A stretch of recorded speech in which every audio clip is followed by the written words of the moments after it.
everyone, thank you for pressing play. We are ExcaliburCCG.com. We are talking great comics for February 26, 2014. This handsome devil is Randy. I am Chris. And we have a huge week of stuff that we're going to cover. Tons of comics and other things Randy's going to show us. But guys, thanks for watching. If you never watched our show before, we talk comics. It's going to be a longer episode. The MP3 is down below. If you don't have time to watch the full video, you can listen to it on the go and subscribe. And thanks to our current subscribers, we've been having a lot of engagement here lately with people posting comments and telling us their favorite or who would be on their teams. And just as an addition, in case anybody was wondering, Chris, the owner here at Shreveport, was like his Justice League team would be Darkseid and Lobo, and that's it. So tell us what you think of that down below. But guys, leave us a comment, subscribe, share. Remember, to comment, you have to sign into Google Plus and leave it below. So don't forget that. Randy, what have you got to show for us today? Real quickly, before we do that, I also like that we have a couple of the YouTube viewers finding us on Facebook also. Yes, Rom's Comics has been on there. I'm glad to see that. Yes. We have in some throwback to the 80s kind of merchandise today. Starting off with the glow-in-the-dark Space Invaders shot glasses. How awesome is that? That's pretty awesome, actually. They look really cool. Maybe if you're not a shot glass kind of person, you don't like to use them, in the morning you can use your Space Invaders coffee mug. Let me see that. Color-changing mug. Awesome. And, you know, Space Invaders was okay. That was not my favorite. Okay. I kind of like this guy a little better. Pac-Man. Pac-Man was fun. I remember going to the Pizza Huts and playing the little tabletop Pac-Man game. Yeah. But this right here was my favorite. Tetris. That's my favorite mug. Very nice. I still refer every time when I'm having to pack something into the truck or the car or something like, I'm the Tetris master. I can do this. I can do this. So we got a lot of cool little mugs here and shot glasses. So cool beans. Dig in. Tell us what you like, what you want. We also got in finally some of our pop movie vinyls here, like Chunk from Goonies. Awesome! The one that we don't have in the store, but we can easily get, is easily everybody's favorite, Sloth. Yes! Yeah, sorry guys, it's been a long time since I've seen Goonies, but yes. That'd be very cool, man. Yeah, and then we also have Captain James Tiberius Kirk. And my favorite is the Spock with the blue eyeshadow. He literally does! He does, guys! It's actually on the pop vinyl. And he's given us the Live Long and Prosper. Of course, that's awesome. I wish they would have done something else with Kirk, because you can see on the back end, you can see on the figures, Kirk and Scotty both had this exact same pose. There was nothing different about them, and you know, well, I guess they kind of have to keep them PG because. I don't know if they ever do a. We know Kirk. Kirk's a player, baby. If they do a Bones, they need to have him with the tricorder. They just need to do something else. But there you go. We got lots of cool stuff in. That'd be super cool, guys. If we had that available in store, so if that's something you're interested in, contact us through our website, through Facebook, or give us a call. Pick up the old telly and give us a call about picking those up. Now, guys. Telly is the television. Oh, I'm sorry, it was telephone.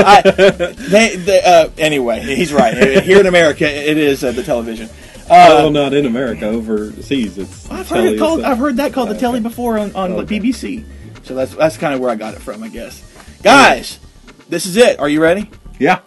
Actually, Randy's been ready for this like 3 weeks. Well, this is the first one that I've changed up. Everything else has been in stone. Set in stone and stayed. Yeah. Okay, guys.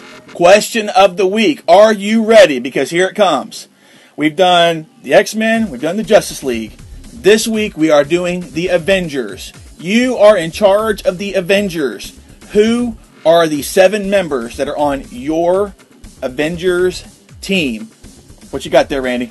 Our leader has to be Captain America. Can be nobody else. Nobody else. It has to be Captain America.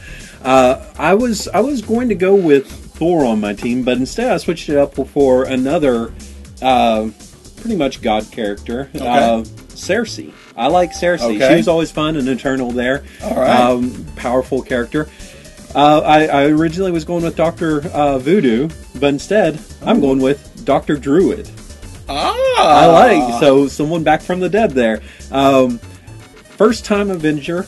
I would throw Union Jack onto the team. Okay. I like Union Jack. He would be kind of like your Hawkeye character. Okay.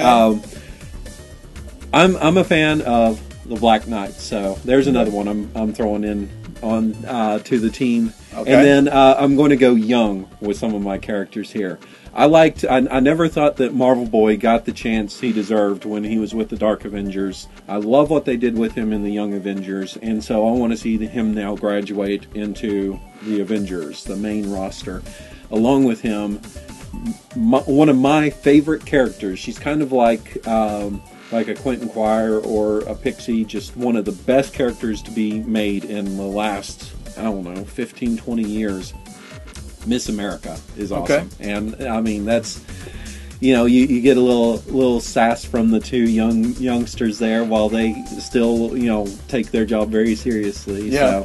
So it's a very different team. Don't have Iron Man or Thor. I'm missing two of the big three. So, Miss Marvel is one of my favorites, but I thought they've had her in so much stuff here. There are other characters I like that I would kind of like to see the dynamics of them on the team. And if I chose Cersei, I'm sorry, there are going to be people out there that don't like it. I like her 90s look, where she had the red and black outfit and the short leather jacket, or the short jacket. I love that look. I thought that was awesome when she had that. I also kind of liked the Black Knight when he had the short jacket also. He did, didn't he? And I forgot that Cersei was Avenger before. Yeah, she's been on there before. Yeah, okay. So recap your team. So, Captain America, Cersei, Dr. Druid, Union Jack, Black Knight, Marvel Boy, and Miss America. Awesome. So two Americas on there. I like that. I like that. I like that lineup. I like that lineup. That's a very cool lineup. All right, guys. Let's hear yours. Randy hasn't seen mine, but he's gonna be shocked at a couple of things here. First off, I kind of developed my team with half and half like typical Avenger type people, but kind of partly also as well some revenge / redemption type motifs going on there, I guess you could say, with some of them. So my first one is Alexandra Blaze, female Ghost Rider, that was introduced and a part of the Marvel Universe the past couple of years. Yeah, who I think was put in there because there was the legal issues with the actual Johnny Blaze. And, was what was going on? I think that was kind of what was going on there. Okay. Totally out of left field. Did not expect that character, but okay. Yeah, so I got a Ghost Rider. It's Alexandra Blaze. She's on there. She's kind of both, kind of redemption / revenge. Right. I want some vengeance. Next up for me though, guys, D-Man. Yes, Demolition Man.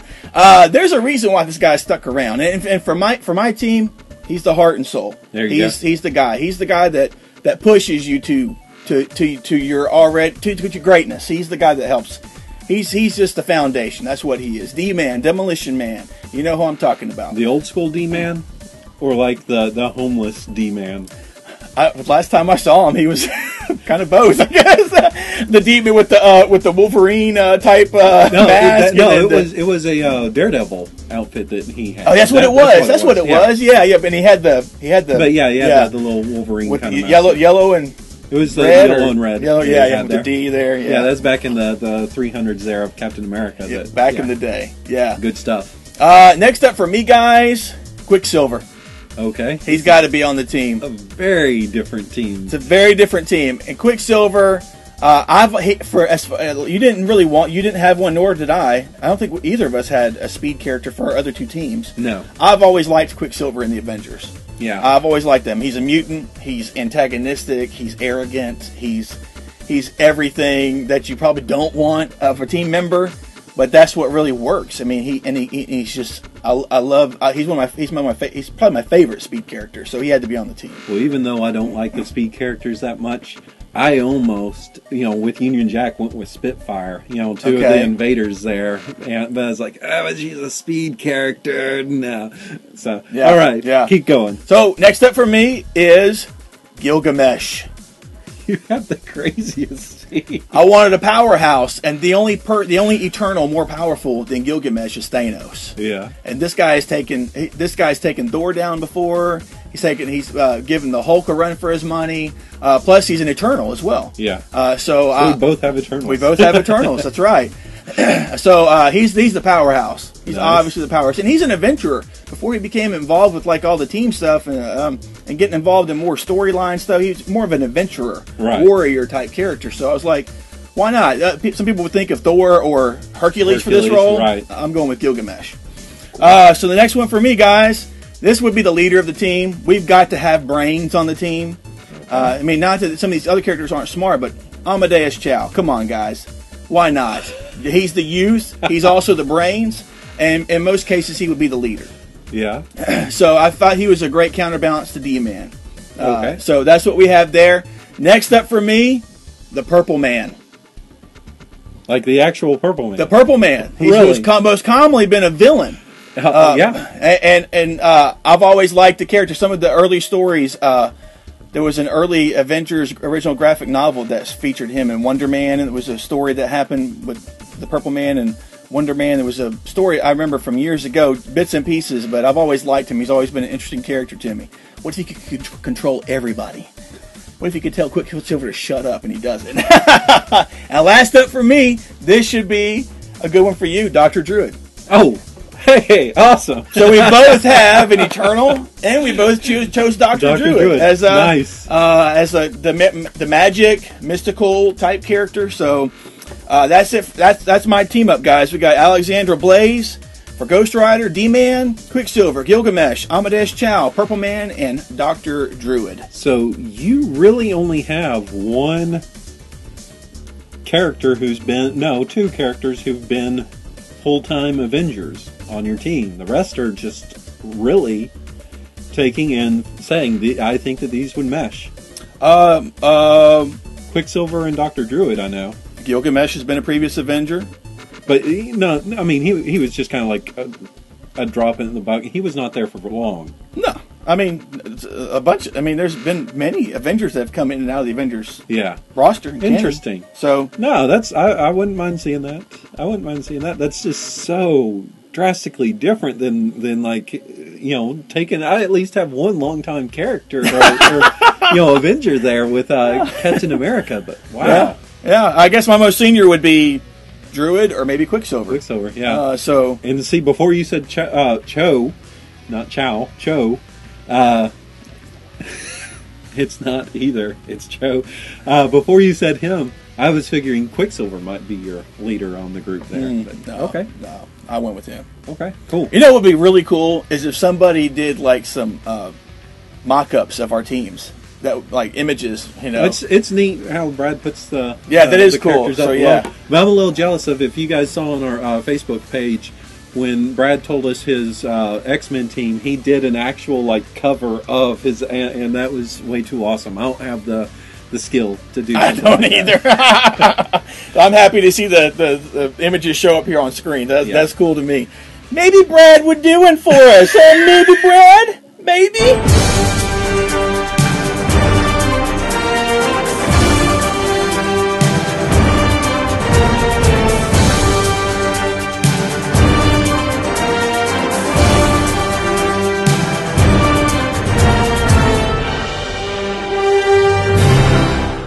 Guys, that's it. You are in charge of the Avengers. Who are your 7 members at max that would be on your Avengers team? Now, guys, it's time to move on to some storylines. We had fun with all that.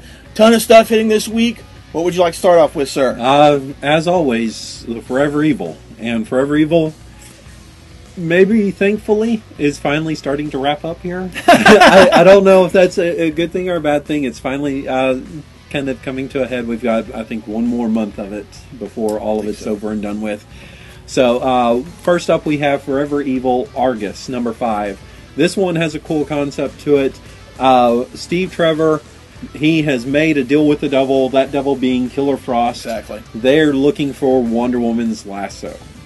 However, it happens to be in the hands of the very deadly, very bloody Cheetah. Exactly. And I love what DC has done with Cheetah, with kind of making her this really badass kind of character. You know, she's not just someone who's kind of off, you know, comes in every now and then. She has gone toe to toe with the Justice League there, and so I like what they're doing. I'm interested to see what happens here, just because she's been so deadly. How does Steve Trevor have, hope to take her down? Right. Guys, along the Forever Evil storyline, we also have Justice League Dark number 28 hitting this week. This is part 14 of 18 of the Blight storyline. And this issue, we should have 2 questions answered. Number 1, what has the Crime Syndicate done with the Mystics of the DC Universe? And number 2, what is Project Automaton? Sounds good. It was hinted at last week in the previous issue that was from last week. I can't remember which, Pandora or whatever part 13 was. Automaton was hinted at, but this week we should find out what Project Automaton is. So guys, boom, Forever Evil hitting this week for you. Yeah, also coming out from DC starting this week, we get the first 2 parts to the First Contact storyline. It's going through Batman Superman number 8, which is written by Greg Pak and drawn by Kenneth Rocafort. So there are a lot of Kenneth Rocafort fans out there. They will want to pick that one up. And then it continues on into World's Finest number 20 that's also coming out this week.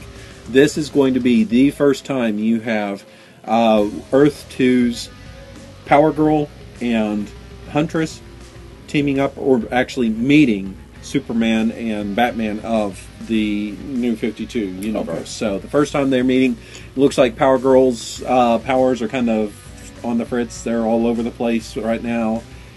Don't know if that's going to somehow work into, they start off fighting and then figure out they're, need to team up. I don't know what's going to happen with it. But that's one of the things that's happening here, and we're also going to see some big-time threat make his return. Oh, so, okay. Cool stuff going on there. Awesome. Guys, also continuing from DC Comics this week, we've got Catwoman 28. This is part of the Gothtopia storyline. Yes. Welcome to Gothtopia and die happy. But guys, in this issue, we are seeing that Catbird, as she was introduced in the previous issue, is continuing the fight without her beloved Batman, and we see the appearance of this mysterious villain, hero, who do we know, by the name of Catwoman. So what is going on with Catwoman right now in this whole Gothtopia storyline? So, guys, as we mentioned before, which we'll find out more coming out in a couple months with the Batman Eternal storyline that's going on there. Gothtopia is perfect until you start peeling back the layers, and then there's something wrong there. So, guys, this week is a Gothtopia tie-in issue with Catwoman number 28. And this issue looks like it. And they say it's Ralphus Hannibal's art. Last one did, and it wasn't. I saw so I get tired of telling you guys something, and then it is totally different than what we say. But we can only tell you what we know. We don't know anything until the books actually come out, and it's there in front of us what it will actually be. Exactly. From Marvel Comics, we have The Trial of Jean Grey. This is the 4th part that's going to be in Guardians of the Galaxy number 12. And we have someone from the main character's past coming back. A big-time ally there, surprise ally. Maybe somebody that was thought dead for a while. We'll look and see, but they're going up against the Shi'ar. So I don't know if they are going to be enough to actually help Jean Grey or the young all new X-Men there. Right. So we'll see. Hey guys, speaking of Guardians of the Galaxy, if you've seen the trailer, trailer. If you've seen the trailer, log in and also tell us what you think about the trailer below. We're not going to have a debate right now about Guardians of the Galaxy. But if you've seen the trailer, tell us what you think about it below, guys. Also, moving on, Cataclysm Ultimates, The Last Stand, number 5 hits this week from Marvel. This is the last issue of this miniseries, and we are launching into the big changes that are going to happen to the Ultimate Universe post Cataclysm. Yes. But with this issue, guys, it's the final issue of this. It is Marvel's, the regular Marvel Universe Galactus versus the Ultimates in the Ultimate Universe. What will happen? Who will survive? We've had many casualties from this Cataclysm event throughout this and the other miniseries tying into it. Who will survive? What's going on? Hopefully we'll see or have an idea after this issue. We kind of know some of the people that will survive. I know. Marvel, but with some big changes. Could have waited a couple of months before and after that so that they didn't have the solicitations coming out revealing so much stuff. I know. Because there is after this, next month I think there is a one-shot issue called Survive or Survivor. Yeah. And it's like dealing with the repercussions afterwards. Yeah. So for those that are on the story. Yeah, I think the only team we haven't seen team book coming out of the Marvel Universe or the Ultimate Universe yet is an X-Men book, but that'll probably be the following because we have May's solicits that are out now that show another _1, and then there'll probably be another one in June. That'd be my guess. Yeah. That'd be my guess. Last up with our events, our storylines going on, we have the Revolutionary War has Part 5 coming out. With this, it's called Super Soldiers. I don't think it's the Super Soldier. And guys, please forgive me. I did not read comics. I didn't start until I was senior in high school. That was sometime in the 90s there. So I was not reading comics back in the heyday when there was all this Marvel UK stuff going on. So I'm not familiar with tons of the characters. I don't think there's an actual group called Super Soldiers or a book that was coming out at that time. I think this is supposed to be a lot of the different characters from the UK that are all teaming up to take on Mystech in this issue. So it's going to be some people taking on Mystech. This has gotten some pretty positive reviews from the people coming in here who've just enjoyed seeing some of the old time characters being used again. And cool. like I've said, it's probably going to be one of those things people will want to pick up and take a look at because you'll be seeing some of these being worked into the rest of the Marvel Universe within the next couple of months after Revolutionary War is finally over. Yeah. So. And Mark Brooks has been killing it on covers for these series. They have been awesome. Yeah, I agree with that. That's it for the storylines for me, bro. What about for you? That is it. Folks, it is new #1 time because there are tons of new #1s hitting the shelf, most notably from, everybody. I think everybody has a couple, but Dark Horse has several of them hitting this week. Yeah. So what would you like to start off with, sir? Well, I'm not going to start off with one from Dark Horse. I'm going to start off with the one I'm expecting the most excited about. That is Fantastic Four #1. Yes. That is James Robinson, and if you have been reading his all-new Invaders, that has been spectacular. 2 issues, so much going on. The writing is crisp, it's superb, it's just, he has a feeling for who those characters are. He's joined by, I believe, Leonard Kirk on the art. Love Leonard Kirk's work, and this is supposed to be the end of the Fantastic Four. Right here at the beginning. Right here at the beginning. So awesome. This is the fall of the Fantastic Four. We don't know what exactly will be going on. We do know they have new outfits. I like them. I don't know why people were in such arms about the outfits. I mean, change every now and then is a good thing. I thought that the black and white was a real cool outfit. Mm-hmm. And it made sense for the time period with what they were doing, but now they're going to be doing something else here. I do know that somehow, with whatever is going on, Fin Fang Foom is involved. I'm excited about that. Fin Fang Foom is a fun Marvel character. I don't know if it's one that we can ever take too seriously, just with how silly this concept of a giant dragon is. But, I don't know. Anything else you want to add about this? No, I'm looking forward to it. I think the whole touch of Fin Fang Foom being in there is a nice classic touch. Yeah. Right here to the beginning of this new series with James Robinson. So, guys, check it out. I'm definitely on board. The thing that's kind of scary about this is I think they're supposed to they're already hinting at one of the Fantastic Four dying within the next couple of issues. So. We'll see if that happens. Maybe it's Herbie that dies or something like that. Awesome. Guys, moving on. What else have we got here? Oh, I know your big one that you are looking forward to. Let's hit that. Guys, from Image Comics, Jonathan Ross and Ian Churchill are teaming up for a miniseries called Revenge. It was, at one time, it was called Revenger. Yes. Now I think it's just Revenge, number one. This is a story. If you missed it, Jonathan Ross is a very popular TV show host in the UK and stuff. He is also a huge comic fan. And last year we saw him do America's Got Powers that he wrote, and it was drawn by Brian Hitch. Great looking book. He's teaming up. He did Turf with Tommy Lee Edwards. Yeah. And now he's doing Revenge with Ian Churchill, kind of teaming up with his own UK artists to do these series. This is about, what's his name? Griffin Franks. This is a story about a Hollywood actor who had a heyday, then went into a lull, and then boom, had another big heyday with a movie property that he was a part of. Kind of like, I don't know, maybe like Sylvester Stallone is nowadays with like the Expendable stuff, you know, really putting him back on the map, making him popular again. But with Griffin Franks, something happens along the way with this, and someone's trying to take it all away from him in real life, take away the fame, take away the money, and they started by taking away his face. So this is a revenge tale of a Hollywood actor who had a heyday, lull, came back, now somebody's wanting to take it back, and now he's getting revenge to keep it all or to get it all back. So I'm going to check it out. I want to see what's going on here. I wonder if there's a little girl that's going around wearing his face. Frank's daughter. The thing to me is just the little preview pages I've seen of this. It looks like it almost would fit more in the Avatar than it would Image Comics, because it looks pretty gritty there. I haven't got to see the preview pages yet. I'm going to see if I can find those now. It's dark. It's dark. It's pretty dark there. Cool. Also, coming out from Dark Horse Comics, I think one of the ones back in the day when Top Cow was putting out Tomb Raider, I really enjoyed the book. We have Tomb Raider #1 coming out. Gail Simone's writing this.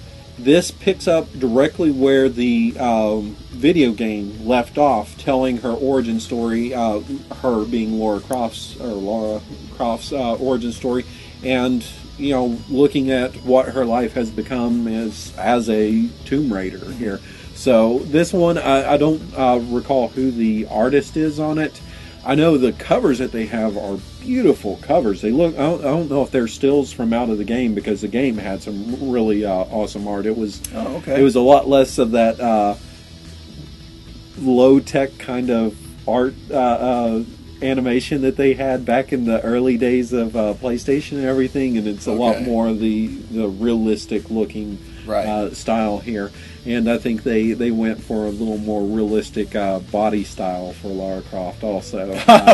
So, but you still kind of have the weird, tiny shorts and tank top look. So So you still have some of the old school there for fans who like the new game that came out here.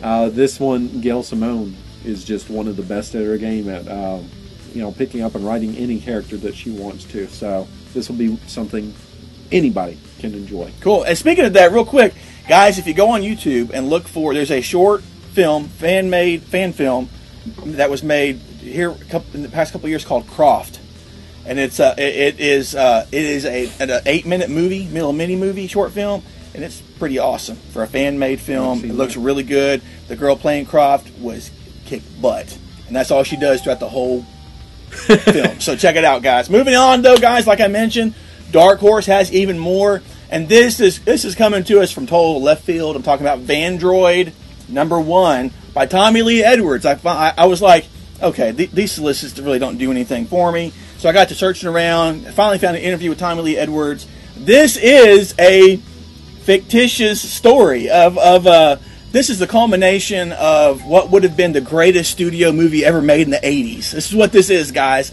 Tommy Lee Edwards and his friends had an idea for this property that's like a culmination of all their favorite stuff about the 80s action movies like Cobra and Terminator, and they just kind of meshed it all together into Vandroid, which follows the exploits of a guy who's a van customizer. Who teams up with some other guys that are high-tech guys. Something happens to him, so he ends up becoming part van customizer and part android or something like that. So it's just like a fun, witty 80s series with this fictitious best movie ever made in the 80s that they're bringing to comics. We got Dan McDade's drawing it on the art, and he's also teaming up with his wife for colors, and also Noah Smith for writing this series as well. So just a blast from the fictitious past. Nice. Also, kind of a blast from the past from the last couple of years. Pariah #1 is coming out from Dark Horse Comics. This is an 8-part story. The reason why I say a blast from the past is because this, I believe, is they're saying it's volume 2, but I've also seen where it says the Dark Horse edition. This is they did a comic before for some little independent company called Pariah that I know was Aaron Warner and Brett Weldill doing the writing and art respectively. So this may be something that they've taken the part of the story that they've used before and they're expanding it now, because I think it was a 4-part when it was the independent comic. This is 8 parts here, and what this has to do with there are these people, they're stuck up in space, and they're trying to figure out some sort of plan to help get them back down to Earth. Right. So apparently Aaron Warner, I didn't realize this, he is the person behind Shrek. So right. I didn't realize that until I saw the solicitations. But Brett Weldill has very much so an Ashley Wood style of art, or Ben Templesmith. So if you like that, you're definitely going to get that with this. It's a spooky kind of sci-fi. So if you like science fiction, this has that. It just has an eerie feel with his art style. Cool. Guys, from DC Comics this week, if you are a fan of Lois Lane, then you will want to pick up Superman Lois Lane #1 one-shot. Hitting this week, and if I'm not mistaken, Rockefeller's drawing this. Oh, is he? I think that he is. I could be mistaken, but we're moving on now. And this involves Lois Lane and her family. Her father's becoming more powerful within the government. Also, her sister, she's dealing with her sister, her sister has now become part of a drug scene and trying to help her with that. But also, why are you doing that? Oh, that's just a cliche story.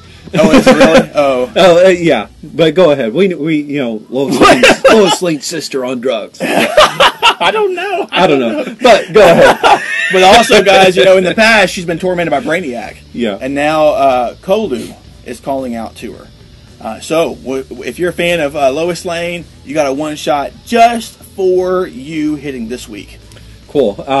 Finally coming out from the last of the #1s coming out from Dark Horse Comics, King Conan the Conqueror #1. This is a 6-part miniseries. This is the second part to the King Conan book that Timothy Truman put out. It had a longer name. This is part of the Hour of the Dragon. I think an actual story that they are adapting into comic book form here. And this one now has Conan's been relieved of his throne. He's trying to find some sort of way. He's come across something that may help him get his throne back here. So this right here is I was trying to see, I don't remember who the artist is on it, but Timothy Truman is a fantastic artist. Unfortunately, he's not the artist here. He's one of the few that I feel is a great artist and a great storyteller as well. So his story is well worth reading here, as you get to see kind of an older Conan. The Conan series that they've had out here running the Brian Wood. Why do I keep saying that name? Brian Wood did was a much younger Conan. So this is an older one who has been a king now. Okay. Now I see the distinction there. Yeah. Because I really didn't pay attention. Yeah, two totally different ones. This is an older Conan. Yeah, this is an older Conan. This is actually was a 12-part series that they've broken up into 2 different stories of 6 issues. So this is the #1, but it's the second part to a story. Okay, very cool. Guys, I think the last one here that we have is X-Files Conspiracy Transformers #1. Yes. We mentioned this to you a couple weeks back, guys, but the lone gunmen, the conspiracy theorists that were a part of the X-Files team in the background, now they're on the hunt for to what they think that they have found extraterrestrial life. Not just extraterrestrial life, but mechanical extraterrestrial life in the form of the Transformers. So we'll get to see them tie up with Optimus Prime and maybe even find out a few secrets about Cybertron with this X-Files Conspiracy Transformers #1 one-shot hitting the shelf this week. They should call it biomechanical Biomechanical. Extraterrestrial life. Yeah, because that's one of the things. I've been watching a little bit of the Transformers here recently, and that's one of the things they say is like if they lose a part or something, they can't just replace it with any other part from a car because it's like an inner workings like you and me, and so they're kind of bio to them. They're not just mechanics. Okay. Okay. So yeah, a little history lesson from Transformers. Pay attention. Guys, that's it this week for the number ones. Yes, it is. And now on to our favorites. And several of our favorites are hitting the shelf this week. You have a lot. Yeah, we don't have to cover them all, but what do you want to start off with? The one I am most excited about is from Dark Horse Comics. Okay. Serenity, Leaves of the Wind, number 2 comes out. This is the second part to the... this is the first official continuation from the Serenity movie here. And so the, Mal and company let the cat out of the bag as to what was going on behind the scenes, where these Reavers came from, everything like that was going on. And now everybody is out to get them. The crew seems to be separated, everything, mass chaos with them. And, the saddest thing to me to find was Jane was not part of the crew when we first picked it up. So this was so much fun. It really had the feel of the series there. It's, like I said, being handled by Zach Whedon, so Josh's brother. So I think he actually worked within the series itself, so he's very familiar with the characters. And there were some people apparently that really had a problem with River taking over Wash's job as the pilot and using the term, we are leaves on the wind, or I am a leaf on the wind and stuff. So that stepped on some people's toes there. I personally thought it was quite endearing. Wait, so in the series stepped on toes, or like fans of all fans? This? Oh, Lord. Fans. Not the fan raining down on you. I know. That's awesome. That's awesome. Guys, we've been on hiatus for this one, but it's coming back this week with The Wake number 6. Vertigo Comics, Scott Snyder, Sean Murphy. And this is the second part, the second half of the total story, issue 6 through 10 of The Wake. And now it's 200 years in the future. And with the way that the first half ended, the cover that I came across with this was like, it was awesome. I was like, oh, really? That's what changed. But guys, this is an excellent underwater. It was the first half of it took place underwater in a station in the sea with a mysterious creature. Well, now we're 200 years in the future. Has the mysterious creature, have they come out of their dormancy? Are they taken over the world? Are they a natural predator to humans? I don't know. I want to find out more because it was such an interesting story. And now it continues this week with number 6. Yes, it does. One of the books that is my favorite to read right now is Sheltered. Number 7 comes out. The first story arc was cool, and it really set up a great premise. The second story arc kind of got into one of these things where these people show up and you're like, oh, it's just going to be 2 warring factions, and then you get issue 6 where they aren't a warring faction. They're people that are just trying to deliver something. Exactly. And all of a sudden, bam, bam, bam, bam, bam, bam, bam, gunfire comes in on them, and all this says for this is Kurt shot first, which I love. And Kurt is such a punk kid, but I mean, there's something that you like about the character there. With this, I mean, he's like a little brat, and stuff. But, so I'm interested to see what happens. If with these people that were arriving, what happens? What sort of repercussions within the group because of them firing on the people? What's going to go on? It's been a really good ride with this story. For me, this has been one of those books like Clone that has not really received a whole lot of notoriety, but is consistently good every single month when it comes out, and should be much, much bigger than it actually is, just with word of mouth right now. Yeah, I totally agree. I'm totally on board for that. I appreciated the whole mundane aspect of the last issue when you find out these guys showing up and what for. Yeah. It's just, check it out, guys. Another one of my favorites, Manhattan Projects, number 18. Hitting this week. Manhattan Projects is something you should be reading, guys. Yes. This is so awesome. Jonathan Hickman, Nick Pitara. Guys, this is the game theory issue where we're supposed to finally find out what it is going on with what they call it, the great game of the infinite Oppenheimers. Yes. And guys, if you've been reading the series, tell us below, because we really dig it. And I especially dig the whole Oppenheimer storyline that's going on. So even though there's many more aspects to it all, that has been it's just caught me by surprise at how much I've enjoyed it. So yeah, it's one you should be checking out either in the monthly editions or get the collected editions, guys. He's been the only one of the main core characters who's kind of, never really been tight knit with other characters within within the group. So yeah, it'll be interesting to see what happens here when the others can and will free themselves and have to go up against Oppenheimer. Yeah. So, yes, we'll see. Also coming out from Image Comics. Image has a lot of good stuff this week. It's a big Image week for me. I've been one of these people that, for me, Rick Remender sometimes can, he has good concepts, but his execution is not the best just for me. Mm-hmm. And I enjoy his writing, but that sometimes there can be some lackluster parts to it. I did not feel that way at all about Deadly Class #1. #2 comes out here this week, and we see that Marcus has accepted, and he is now going to start his first day of the King's Domination High School, and who knows what to expect. That's the beauty of it. Yes.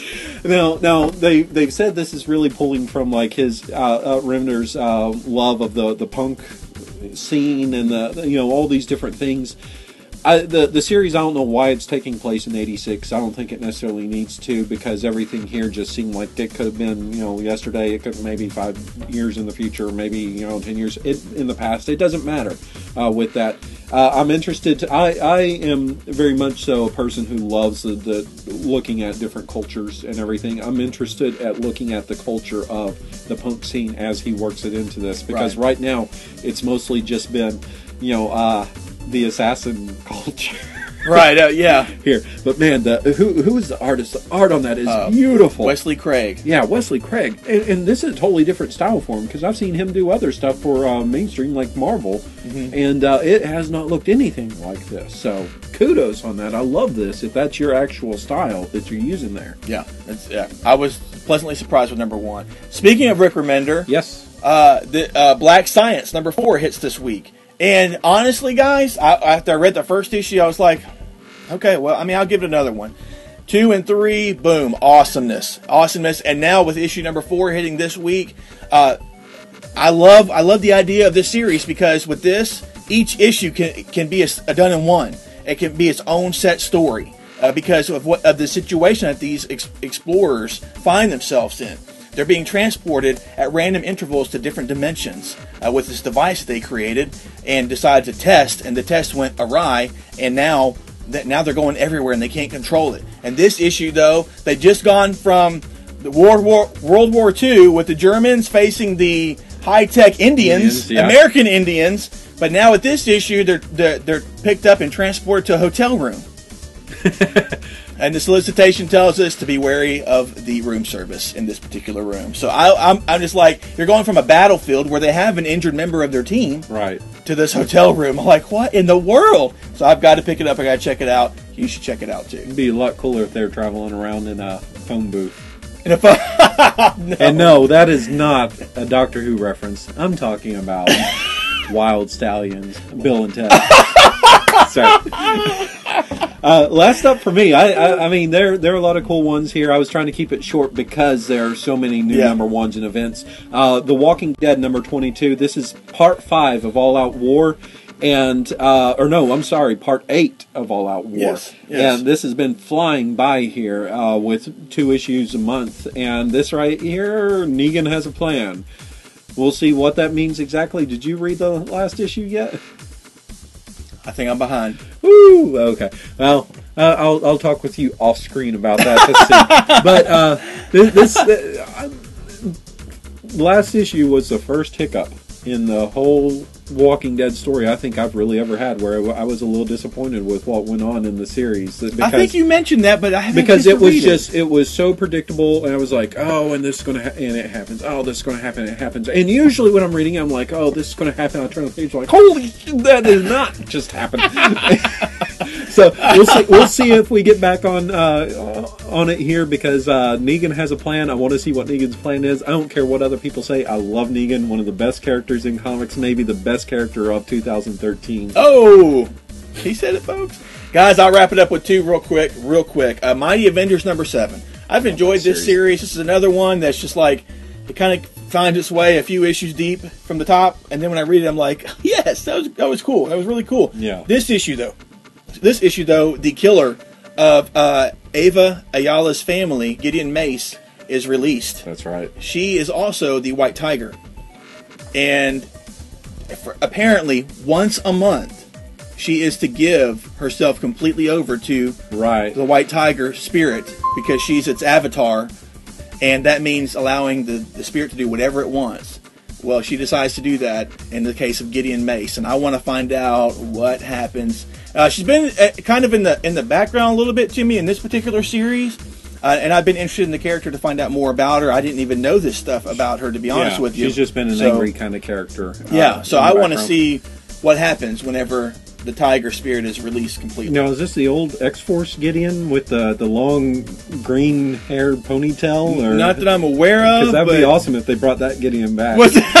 I think he was just Gideon, not Gideon Mace. So, whatever. So we have a Gideon. It's the bad dude. The bad dude is going to face some justice. And last up for me, speaking of all-out war, guys, we are in the final stretch of Superior Spider-Man. That's right. Now we are in the Goblin Nation. This is part 2 of the 5 issue storyline. And this book, I love the solicitation. It says if you're looking for characters to sit around and talk to each other, or little punches thrown here or there, this is not the issue for you, because this is all out war. The Goblin Nation war is in effect, and I want to see how this concludes and what happens. If you're looking for a Brian Michael Bendis, don't look here. No talking heads here. Wow, guys, that's it. Yeah, that's it for this week. That's enough, guys. Look. 3 things. Log into Google Plus. Tell us your Avengers team, and if you've seen the Guardians of the Galaxy trailer, tell us what you think about it below. If you've seen the first poster for it too, tell us about what you think about both of them, either of them or both of them, down below. That's it for this week, guys. You got anything else to add? That all sounds good to me. It all sounds good. Guys, thanks for watching. If you are a current subscriber, thank you. If you've never seen our show before, subscribe. MP3 is down below. Like us on Facebook. That is it, guys. Until next time, we are ExcaliburCCG.com, Excalibur Comics, Cards, and Games here in Shreveport and in Texarkana, Texas. Like us on Facebook, all that. Do all the social media stuff that you already do. Just include us as part of it. And that is it for this week, guys. Until next time, take care.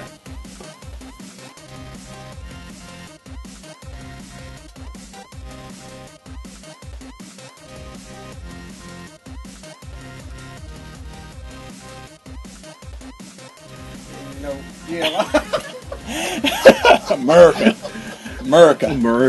I just like skip face in that. And don't ever question my team again. Don't ever question the team. I didn't question it. I just said it was outright bad.